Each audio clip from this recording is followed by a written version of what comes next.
can you tell us about your journey from being an entrepreneur and model to becoming a spiritual guide and author? When you say entrepreneur and model, it sort of, doesn't quite fit the spiritual side either. But I modeled for about 8 years. In fact, I went to an interview once where all the girls were probably only on the 19 or 20 and I was 32. I decided it was time to retire, so I did. But on the speaking circuit, that just evolved. It was really interesting how it did, but it just evolved. It's like somebody saying, well, could you train this? Oh, if you've done that, could you go and speak to this group? And all of a sudden I found myself growing into it, really. I just grew through it and grew into it. So the training side of it was the start, and then I started the public speaking.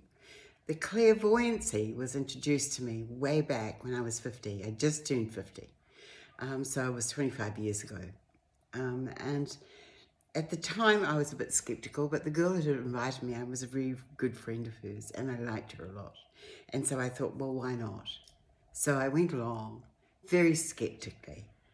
At the end of the day, I remember getting out, walking out of the hall, sitting in the car and thinking, oh my God, what do I tell Peter?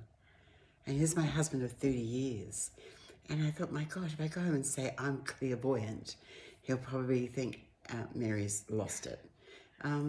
But I didn't. I just went home and, it's great when you have a fabulous relationship and your husband loves you and you love him, is that when I sat down and told him how I thought and felt, Peter didn't poo-poo it at all. He just said, if that's what you want to do, go and find out about it. So I did. And that's what started the journey.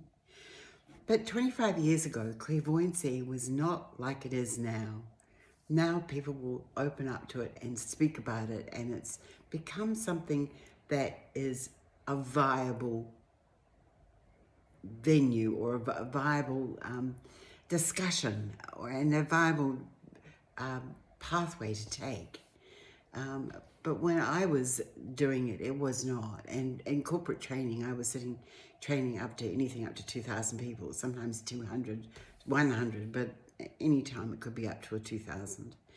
And it just wasn't viable to sit there and talk about, by the way, I'm spiritual, I'm a clairvoyant. It would have been the end of my career. I would have been fired. So I kept that quietly in the background and I started doing all the learning that I needed to, met the people that I needed to, and also went off to England and studied as well. So I took a week in 2008 and 2009. I went over to Stansted Hall and studied, which was just the best thing you could possibly do because it puts a real stamp on what you're actually learning and gives you a real solid base to feel that you're doing the right thing. It was fantastic. Yeah.